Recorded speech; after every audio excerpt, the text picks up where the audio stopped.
The winds howled across the barren plains of Altair 9, tossing sand and loose metal fragments in chaotic swirls. The sky glowed in muted shades of purple and gray, illuminated by the faint light of its twin suns. The planet was empty, or so it seemed. But Elias Ward knew better.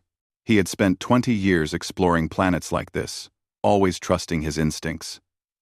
And his instincts screamed that this world held secrets humanity was not ready for. Beside him, Dr. Lyra Khan struggled to keep her footing. Her brown hair whipped across her face as she adjusted her visor. Unlike Elias, Lyra had a spark of reckless curiosity that often got her into trouble. She had a fascination with the unknown that no storm or warning could dampen.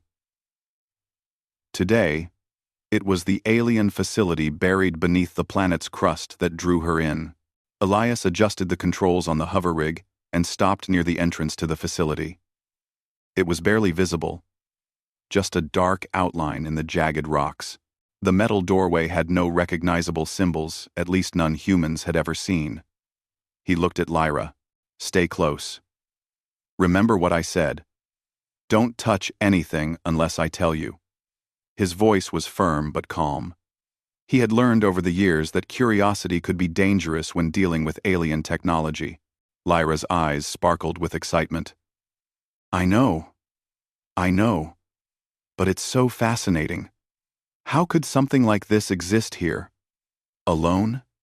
She knelt to examine the ground near the entrance. Her fingers traced shallow grooves in the rock. "These markings, they aren't natural. Someone, or something, made them." Elias frowned. "Exactly. And we don't know if they're welcoming or deadly." The two entered the facility, stepping carefully over uneven floors. The air inside was cold, unnaturally so, and smelled faintly metallic. The walls glowed with faint lines of light, like circuits in motion, but they did not pulse in any regular pattern. The building felt alive, though silent, as if it had been waiting for centuries to be discovered. Lyra moved ahead, her hands brushing against the walls. "It's incredible," she whispered. "These patterns, they almost look like a language." Elias's hand hovered over the grip of his sidearm. "Almost," he said. "And almost is not enough when we're dealing with something we don't understand." They reached a large chamber at the heart of the facility. The ceiling arched high above them, filled with mechanical structures that twisted like strange vines. At the center of the room stood a device that seemed wrong. It was too precise, too alive. Its surface shimmered with colors Elias had no names for, and faint hums resonated through the floor, vibrating up his boots. Lyra stepped closer, drawn to it. This is amazing," she breathed. Her fingers reached for the smooth, warm surface of the device. Elias reacted instinctively. He reached for her collar to stop her. "Lyra, wait, don't touch it." She froze instantly. Her eyes widened, and her lips parted. She whispered, "Don't. If it arms, nothing lives for 1,000,000 miles." The word struck Elias like a physical blow. His hand remained on her collar, holding her back, as he scanned the device for signs of danger. The hum grew louder, almost as if it were responding to their presence. A thin pulse of light shot across the floor, tracing patterns that made no sense to human eyes. What do you mean?" Elias asked, his voice tight. "Where did you hear that?" Lyra shook her head. I don't know. It just came to me. A warning. I don't understand it fully, but the feeling, it's real." Elias's instincts screamed at him to back away, but curiosity gnawed at him too.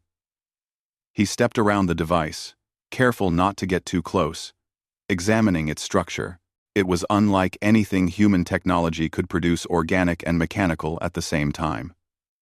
Small energy nodes pulsed across its surface, and the hum deepened as he approached. "This thing, it's alive," Lyra said, her voice barely a whisper. "Not like a creature, but responsive. It senses us." Elias nodded. That's what worries me. If it senses hostility, it could be dangerous. We need to understand it before we do anything else. Lyra's eyes scanned the glowing symbols around the room. Maybe it communicates. Maybe it's trying to tell us something. Elias took a step back, keeping his eyes on the device. Or maybe it's bait, something designed to kill anyone who tries to touch it. We can't assume intelligence is friendly. The hum suddenly grew into a low, resonant roar. Lights along the device's surface flickered, tracing a pattern that resembled a spiral expanding outward. The ground beneath them vibrated faintly. Elias's boots shifted to maintain balance, and Lyra grabbed his arm instinctively. "What's happening?" she asked. Elias clenched his jaw. "It's reacting to us. We triggered something by entering the chamber." Lyra's eyes darted to the walls. Symbols glowed brighter as the device pulsed. It's showing us something." Elias shook his head. "No. It's testing us. We need to move carefully. One wrong move and—" He didn't finish the sentence, but Lyra understood. Her fingers hovered over the device, then withdrew. I think it wants us to understand it first. Not just touch it. But how?" Elias exhaled slowly. "That's what I feared. This isn't just technology. It's a challenge. A test." The chamber's lights shifted suddenly, revealing more of the room. On the walls, panels slid open, exposing mechanisms that seemed like they had been untouched for millennia. Small, cube-shaped devices floated in the air, emitting soft glows. The hum continued, now with a rhythm that seemed almost musical. Lyra tilted her head, studying the floating cubes. "It's beautiful and terrifying." Elias kept his eyes on the central device. "And lethal. Remember what you said? Nothing lives for 1,000,000 miles if it arms." That's not just a warning. That's a fact. A soft vibration traveled through the floor, and a voice, mechanical, cold, but almost human in cadence, echoed in the chamber. "Unauthorized presence detected. Initiating protocol." Lyra froze again. Elias's hand moved instinctively toward the controls at his belt, ready to defend. But the voice continued. Calm, yet ominous. "Approach cautiously. Comprehension required. Error is fatal." Elias exchanged a glance with Lyra. Her expression mirrored his own mixture of awe and fear. They were standing on the edge of something far beyond human understanding. This isn't just a device," Lyra said quietly. "It's a sentinel. A guardian. It's watching everything we do." Elias nodded. "And judging. One wrong step, and we're gone." He stepped closer, trying to analyze the symbols and mechanisms, keeping one eye on Lyra. "We need to understand its rules. And fast." The humming shifted again, pulsing in sync with the patterns on the walls. Elias realized that the device was testing their reactions, reading their movements, and possibly even their intentions. "Do you think it feels?" Lyra asked. "Not like humans, but aware enough to react?" Elias's gaze hardened. "It doesn't matter. Feelings or not, we cannot fail. We survive by understanding and adapting. That's what humans do best." Lyra nodded, determination replacing the fear in her eyes. She moved closer to Elias, her hand brushing against his arm. "Then, let's figure it out." Together, the hum intensified. A circle of light expanded from the center of the device, encasing them in a dome of energy. They could feel its pressure against their bodies, and the air itself seemed to vibrate with a silent warning. Elias held his ground. "Remember what you said, Lyra. If it arms, nothing lives. Every move counts." Lyra swallowed hard. "I know." The chamber fell silent for a heartbeat. Then, slowly, the device began to shift. Panels rotated, revealing new mechanisms and intricate patterns. A projection of a map appeared in midair, showing stars and planets, with one location pulsing in red, a location not marked on any human chart. Elias stared. It's showing us something, or warning us. Lyra stepped closer, her voice soft but steady. We came here to discover. And now, it's discovering us. A sudden vibration shook the floor. The projection of stars expanded, spinning faster. The red pulse grew larger, reaching toward them. The hum reached a crescendo, and the device emitted a single phrase, clear and urgent. Understanding or annihilation. Choose wisely. Elias and Lyra exchanged a glance. The stakes had never been clearer. They had stumbled into a test far larger than themselves. One wrong move could destroy not just them, but potentially anything near this planet. Lyra whispered, "We need to figure it out. Now." Elias nodded, his mind racing. "And we will. Humans survive. Because we can think, adapt, and act when others would fail." For the first time, both of them understood. This was more than discovery. This was a challenge to humanity itself, and they were the first to face it. The device's hum shifted again, almost like a heartbeat. Elias reached for a control panel, near the projection. Lyra stood by, ready to follow his lead. Their instincts and courage their only weapons against a machine that could end everything in an instant. The countdown had begun. The projection of stars hovered in the air, spinning like a miniature galaxy. At its center, the red pulse throbbed with an intensity that seemed almost alive. Elias Ward stared at it, his mind racing to process the scale of what they had uncovered. This was no ordinary machine. This was something designed to protect an entire world, and possibly more against threats that humans could barely imagine. Lyra Khan stepped closer, her eyes tracing the paths of light. "Look at this," she whispered. "It's not just showing planets. It's showing connections, travel routes, energy flows, maybe even potential targets." Elias frowned. Targets? Or warnings? Either way, it's dangerous. And judging by what it just said, understanding or annihilation, we're in the middle of a test. One mistake, and we don't survive. The hum from the device intensified, vibrating through the floor and walls. The projection pulsed in sync with it, like a heartbeat. Lyra instinctively placed her hand on Elias's arm. "Do you feel that? It's alive in a way." "Yes," Elias said, his jaw tight. "Not alive like us, but aware. It reacts. It senses us, our movements, our intentions. We need to be careful." The two of them began to explore the room cautiously. Panels along the walls rotated, revealing more mechanisms. Small cubes floated in the air, spinning slowly and casting light across their faces. Each cube emitted a soft hum, different from the main device. Almost like notes in a strange melody. Lyra reached out to one, her fingers hovering an inch from its surface. Elias grabbed her arm again, holding her back.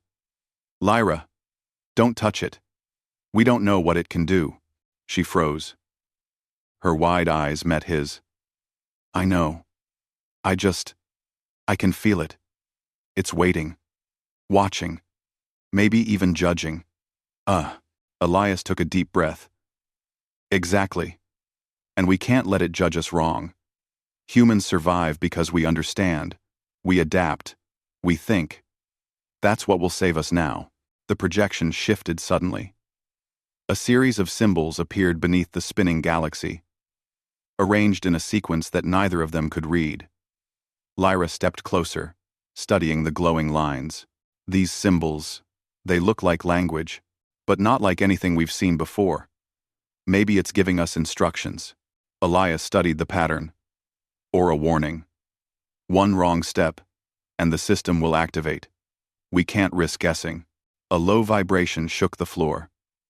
The device pulsed again. Faster this time. The cubes in the air moved closer to the projection, forming a circle around the red pulse. It was as if the machine were preparing something, reacting to their presence. Lyra swallowed hard. It's counting down. I can feel it. Elias's eyes narrowed. Then we need to act fast, but carefully. Panic is the worst enemy here. He moved closer to the projection, studying the symbols. Look at the connections between the stars, he said. See how the red pulse is linked to other points? I think those points represent areas it considers threats. And it's showing us what happens if we fail. Lyra gasped. Elias's jaw tightened. I don't think it could destroy all planets. But within a certain radius? Possibly. That's why it said nothing lives for 1,000,000 miles if it arms. That's not a warning, it's a fact. This machine doesn't negotiate. The hum shifted again. This time, it felt almost like it was speaking, the vibrations forming patterns that Lyra could almost understand. She touched the air lightly, tracing the lines of energy. It's testing us. Not just our knowledge, but our reactions. How we respond to danger. Elias nodded. Exactly, and that's why it's so dangerous. It doesn't just respond to force, it responds to thought, to understanding, to intent. It's looking for a flaw. Lyra's eyes lit up with a sudden idea. Then, maybe it can be tricked. Not with force, but with logic. If we can show it that we understand, it might stop. Elias studied her, impressed, despite the tension. Possibly. But we have no time to experiment blindly. One mistake, and it won't stop. The floor vibrated again, harder this time. The red pulse in the projection grew larger, spreading toward the edges of the chamber. The air itself seemed to shimmer with energy. Elias realized the countdown wasn't just a warning, it was a measure of time remaining before the system activated fully. Lyra, he said, his voice low but firm. We need a plan. Fast. Observe first. Understand second. Act last. We survive by thinking, not rushing. Lyra nodded, her fingers flying across the air as she traced the symbols again. I think it's showing sequences. Like steps. Each symbol corresponds to a reaction it expects. If we match them, maybe we can stop it. Elias studied her movements carefully. It's possible. But it's not just patterns. It's morality, decision-making. It's testing if we're cautious, careful, and aware. That's why it can't just be brute force. The red pulse expanded further. The cubes moved faster, forming intricate patterns around the projection. A voice echoed again, calm but chilling. Understanding required. Error detected. Time remaining. Critical. Lyra froze, staring at the words. It's counting down faster. Elias grabbed her arm gently. Then we move. Observe.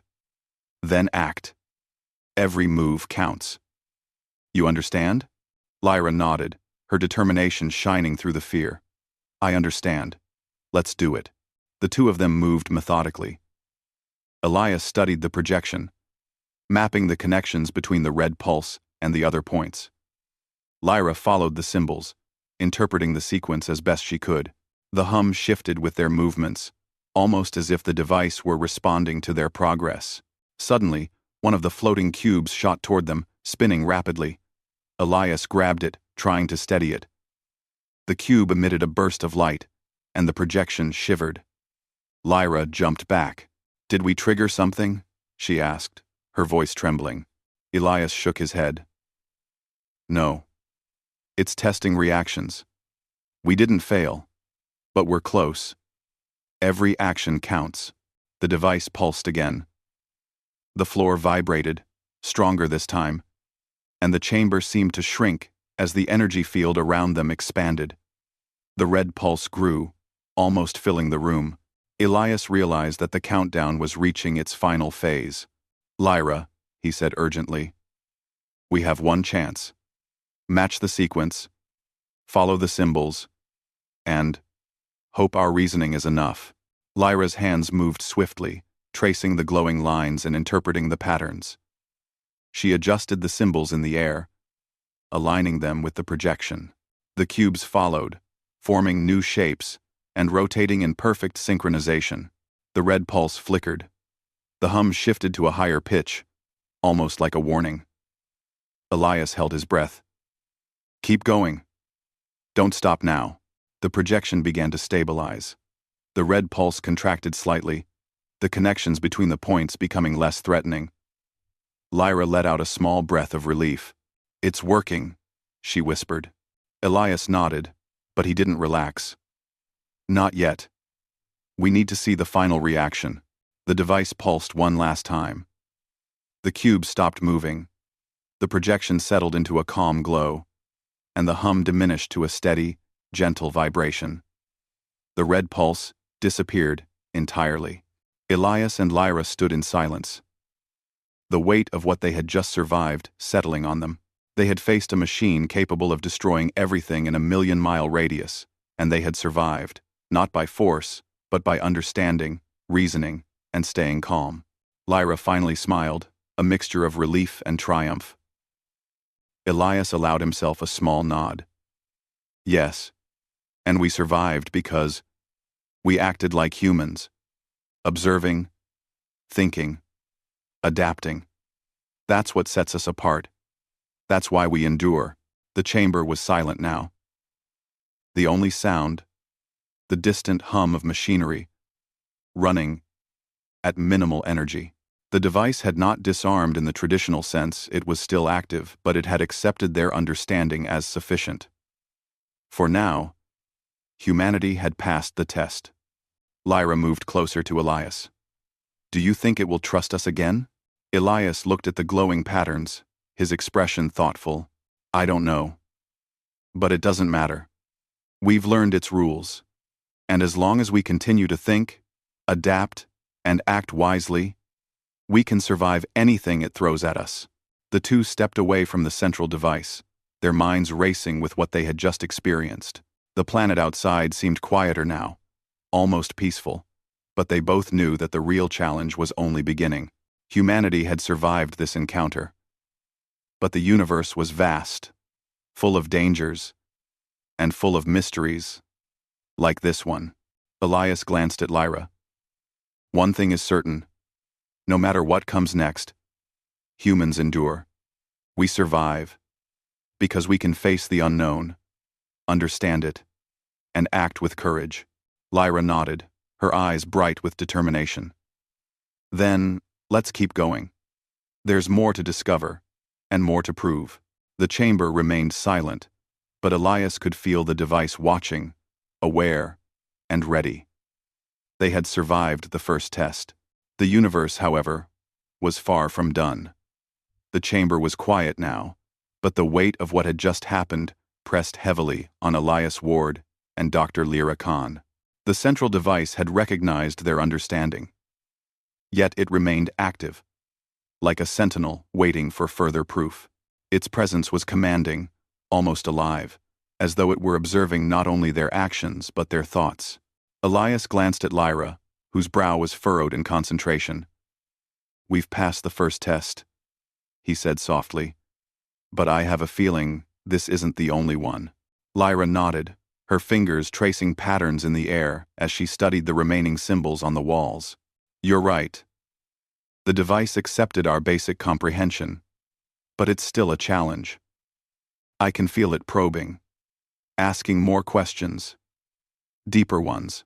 Elias exhaled, scanning the chamber for anything he might have missed. The floating cubes hovered silently, like watchers, and the red pulse from the projection had disappeared, replaced by calm, steady light. Then we prepare for the next step. Observe first, understand second, act last. Remember? Lyra smiled faintly. I remember, but what exactly do we act on? Elias shook his head. We'll figure that out. The device doesn't respond to guesses. It responds to reasoning, to insight, and maybe even morality. Lyra frowned. Morality? Yes, Elias said. It's testing if we can think like a species capable of empathy, caution, and problem-solving, not just strength or curiosity. That's why humans survive in situations like this, not because we're the strongest, but because we think, and we adapt. They approached the projection again. The constellation of stars had shifted slightly, showing connections between planets and systems that Elias did not recognize. At first glance, it looked like a navigational map. But the glowing lines were more than routes. They were pathways, almost like circuits, pulsing with energy. Lyra's eyes widened. Elias, I think these lines represent the paths the device monitors. It tracks energy flows, maybe life forms, maybe even communication signals. Elias nodded, his mind racing. And the red pulse before, that was a warning. It shows what could happen if a threat passes through its range unchecked. This isn't just a machine. It's a defense network. It could destroy anything in its path if it decides the risk is too high. Lyra's voice trembled slightly. Then, why didn't it activate fully before? Why did it stop when we understood it? Because, Elias said, it recognizes reasoning. It saw that we could comprehend the danger and act responsibly. That's why it didn't destroy everything. But now, I suspect it will challenge us further. It's testing the depth of our thinking, not just our instincts. A low vibration traveled through the floor. The cubes hovered closer to the projection, moving in synchronized patterns that formed new symbols in the air. Lyra gasped. When? It's forming sequences. More complex than before. And Elias studied them carefully. Each sequence probably represents a scenario it wants us to solve. Maybe it's testing strategy, ethics, or prediction. We need to decipher them, step by step. Lyra's hands moved swiftly, tracing lines and patterns in the air. I think I can follow them. It's almost like solving a puzzle. But the stakes are incredibly high. One wrong answer, and exactly, Elias said. We survive by being careful, observant, and creative. That's what humans do. It's our advantage over machines that rely only on calculation. The cubes rotated faster now, and the projection shimmered. A new pulse appeared in the map. This time a deep blue, glowing brighter than anything they had seen. The energy field around the central device expanded slightly, and the hum deepened, resonating through the chamber like the sound of distant thunder. Lyra's eyes widened. That pulse. It's alive. Not just a warning this time. It's a test. A direct challenge. Elias nodded. Then we meet it head-on. Not with force, but with thought. Stay close to me. Watch my movements, and respond to the patterns. We can do this together. They began moving carefully, Elias analyzing the projection, while Lyra traced the sequences in the air. The device seemed to respond to every action, adapting the puzzle dynamically. They realized that the machine was not static. It adjusted its tests based on how they solved each step. Suddenly, one of the floating cubes shot toward the red-blue pulse in the projection. It merged into it, causing the map to shift violently. Stars realigned, pathways altered, and the chamber vibrated. Lyra yelped, but Elias grabbed her arm. Hold steady. This is part of the test. React logically, not emotionally. Her fingers flew over the projection, realigning symbols and tracing new patterns. Slowly, the pulse stabilized. The hum lowered, though the tension in the air remained. It's impressed? Lyra whispered. Perhaps, Elias said, or simply evaluating the next step. Don't celebrate yet. Every move counts. The projection shifted again. This time, it displayed 3 red pulses, each larger than the first, spread across a network of distant systems. The cubes hovered around each, forming intricate rings of light. Elias realized that the device was presenting them with three possible threat scenarios simultaneously, and their solution needed to account for all three. This is multiple threats at once, Lyra said, her voice tight. It's testing our ability to predict outcomes under pressure. Yes, Elias said. And this is where humans excel. We don't just calculate, we anticipate, adapt, and improvise. Let's begin. For the next several minutes, they worked in precise coordination. Elias analyzed each pulse, determining potential interactions and likely outcomes. Lyra followed the complex symbols, adjusting their alignment in real time. Every movement was mirrored by the floating cubes. Every adjustment followed by shifts in the energy map. The chamber vibrated, stronger than before. Lights flickered along the walls. The red-blue pulses in the projection seemed to react to their progress, growing brighter or dimmer, depending on how accurate their adjustments were. Finally, Lyra paused, eyes wide. I think we've aligned them all. The sequences match. The outcomes, they're stable. Elias studied the map. Indeed, the three pulses no longer threatened to collide destructively. The network of pathways glowed a calm blue. He exhaled, though he remained alert. Good. But remember, stability doesn't mean victory. The device will push further. We need to anticipate its next challenge. The cubes rotated and merged into the central device, which pulsed once, then projected a new sequence. This one was unlike anything they had seen, geometric shapes overlaid with symbols, forming a multi-dimensional puzzle in mid-air. Lyra's mouth opened slightly. This is incredible. It's asking us to understand its core logic, not just react to threats, but comprehend its reasoning. Yes, Elias said, and that's the ultimate test. It's asking if humans can think in ways it cannot. Machines calculate. We reason. Machines follow rules. We adapt. That is our strength. They approached the puzzle cautiously. The symbols shifted with every step they took, responding to subtle movements, hesitation, and timing. Elias realized that they weren't just solving a puzzle, they were communicating with the device on a level deeper than language or calculation. Trust your instincts, Elias said to Lyra. Observe the patterns, feel the logic, then act. Lyra nodded, her hands moving gracefully through the holographic shapes. It's almost musical. Each movement changes the flow. Each adjustment balances the system. Hours seemed to pass, though in reality it was only minutes. Sweat beaded on their foreheads, and their breaths came in short gasps. The device's hum rose and fell with the tension in the chamber. Finally, the projection stabilized. The multi-dimensional puzzle solidified into a calm, glowing lattice of light. The cubes hovered silently around it, like statues of observation. The hum softened, no longer threatening but almost approving. Lyra exhaled deeply. We did it. I think it accepts us. Elias studied the device. His expression, thoughtful.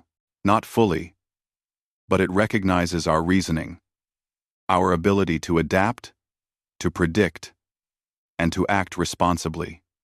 That's why we survived. That's why humans endure where others would fail. Lyra smiled, a mixture of exhaustion and triumph. We survived, not by force, but by understanding. Elias nodded. Exactly. That is the essence of humanity. Curiosity, intelligence, courage, and the ability to act wisely under pressure. Machines can calculate, but they cannot feel caution, foresight, or empathy. That is why we endure. The two of them stepped back from the projection, their bodies tense but relieved. The chamber was silent now. The threat momentarily passed, but they knew, deep down, that the device's tests were not over. The universe was vast, full of dangers, and this was only one sentinel. Elias glanced at Lyra. One thing is certain. Whatever comes next, humans will survive. Not because we are the strongest, but because we think, adapt, and act together. Lyra nodded, determination blazing in her eyes. Then we face it head on. Every challenge, every threat. We'll prove that humanity endures. The device's hum lingered softly in the chamber, a quiet reminder of the intelligence they had faced and partially understood.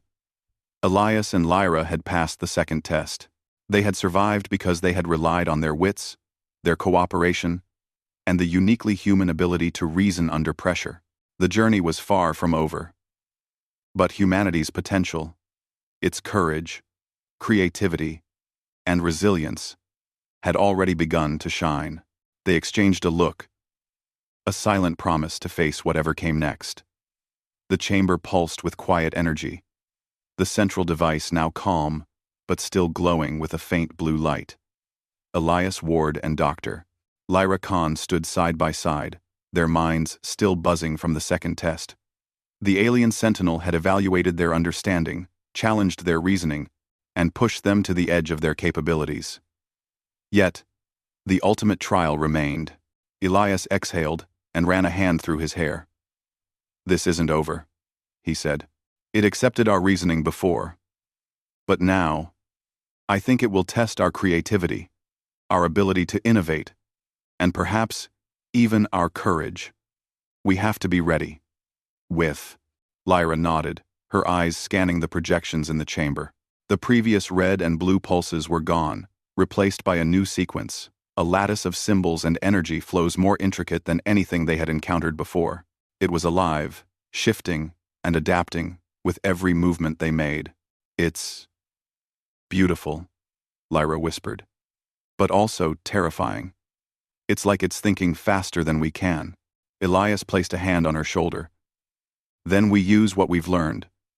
Observe carefully, think logically, and act decisively. That's what humans do. That's why we survive." The hum deepened, vibrating through the floor.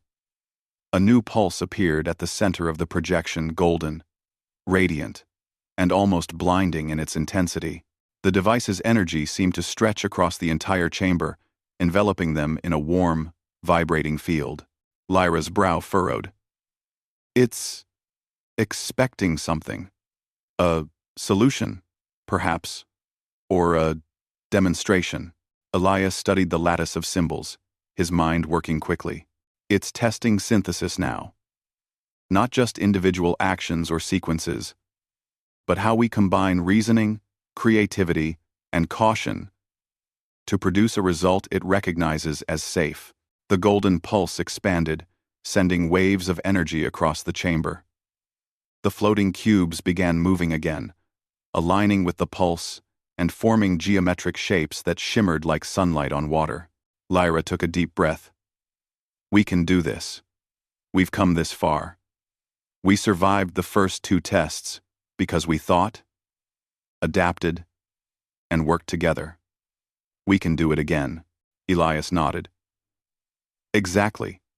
Remember, it's not just about solving the puzzle. It's about demonstrating that we can understand its logic and intentions. That is our advantage. That is humanity." They approached the projection carefully. Each movement was mirrored by the cubes and the golden pulse, like a conversation without words. Elias analyzed the patterns, predicting how adjustments would ripple across the lattice. Lyra followed, aligning symbols and pathways, translating the abstract shapes into a logic they could act upon. Hours passed, though it felt like minutes in the intense focus of the chamber. Sweat beaded on their foreheads, and their breathing became rhythmic as they moved in perfect coordination. The golden pulse responded to every correct adjustment, stabilizing slightly, while incorrect moves caused it to shiver and flicker. Suddenly, a portion of the lattice expanded violently, sending waves of energy toward them. The chamber vibrated violently, and the hum rose to a deafening pitch. Elias grabbed Lyra and pulled her to safety, shielding her from the blast. "We can't stop now," he shouted. "Keep adjusting. Focus on patterns, not fear." Lyra's hands moved rapidly, tracing new connections and correcting errors. Slowly, the lattice began to settle. The golden pulse narrowed, centering on a single point at the center of the projection. The energy wave softened, and the chamber's vibrations decreased. Elias studied the lattice carefully. "We're close. One final adjustment, and we stabilize it completely." Lyra nodded, her fingers moving with precision. "All right. This is it." She traced the final sequences, aligning the geometric shapes perfectly with the golden pulse. The cubes followed instantly, rotating and merging into the pulse as it shimmered and expanded. For a moment, nothing happened. The chamber was silent, except for the soft hum of the device.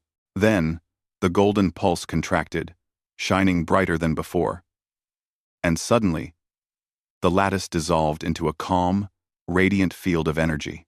The device pulsed once more, a soft vibration coursing through the floor.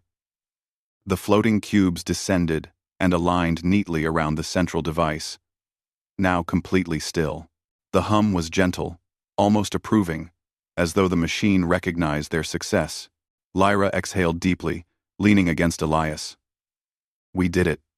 I can't believe it. We actually did it." Elias allowed a small smile to form.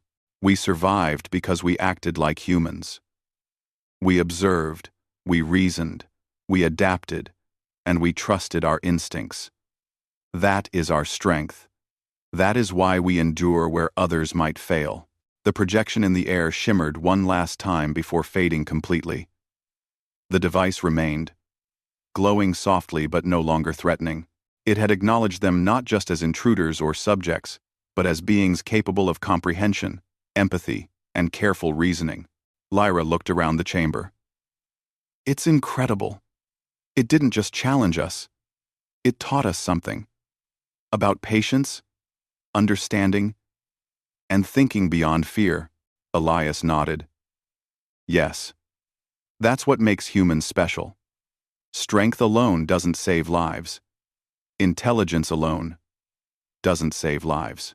But when we combine knowledge, courage, and the ability to think creatively, we can survive anything." They stepped back from the central device, their bodies tired but their spirits soaring. The chamber, once threatening and ominous, now felt almost peaceful.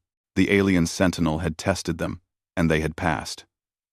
Humanity's ingenuity had triumphed not by force, but by wit, careful planning, and cooperation. Lyra's eyes sparkled with determination. "Elias, this is only one device, on one planet. Imagine the challenges out there. The universe is full of sentinels, puzzles, and unknown threats. But I think we can face them all." Elias smiled, a mixture of pride and resolve. "Yes, we will. And not just survive, we will thrive. We are humans. We endure because we can think, adapt, and act together." The hum of the device lingered softly, a gentle reminder that they had been tested and had succeeded. It did not deactivate, for it did not need to. Its purpose had always been to challenge, to measure, to observe. But now, Elias and Lyra had proven that humans were capable of passing even the most complex tests. Outside the chamber, the barren plains of Altair 9 seemed quieter, calmer, almost welcoming. The twin suns cast soft light across the rocks, reflecting in Elias's visor. He turned to Lyra. "We've survived the first trial, but the universe is vast. There will be more challenges, more mysteries, and more tests. And we will face them, just as we faced this one." Lyra smiled, a mixture of excitement and resolve. "Then, let's keep going. Let's discover, understand, and prove that humanity can endure anything." Elias nodded. "Exactly. Because humans adapt. We think. We act. And above all, we survive." For the first time, both of them felt the full weight and the full promise of what they had achieved. They had not just survived a machine designed to test, punish, and destroy. They had triumphed through their intellect, courage, and cooperation. The alien sentinel had recognized them as worthy, and in doing so, humanity's strength had been reaffirmed. As they prepared to leave the chamber, Elias glanced back at the central device. Its glow was gentle now, almost as if it were acknowledging their understanding. "It's not just a machine," he said quietly. "It's a reminder. The universe will test us in ways we cannot imagine, but we have what it takes to endure." Lyra nodded, her eyes shining. "Then we will. Whatever comes next, we face it together. Humans endure, and we always will." The chamber faded behind them as they stepped into the barren plains of Altair 9. The twin suns shone across the horizon, and for the first time, the world did not feel hostile. It was a world of possibilities, a world where human courage, ingenuity, and resilience could shine. Elias looked at Lyra, and she met his gaze with a small, confident smile. No words were needed. Together, they had proven something greater than survival. They had proven the essence of humanity itself, and out there, in the silent depths of the universe, there would be more tests, more challenges, but humanity had already shown that it could rise above them, always thinking, always adapting, always enduring. The first trial on Altair 9 was over. Humanity had triumphed, and the stars stretched endlessly before them, waiting for the next story of courage and ingenuity to unfold.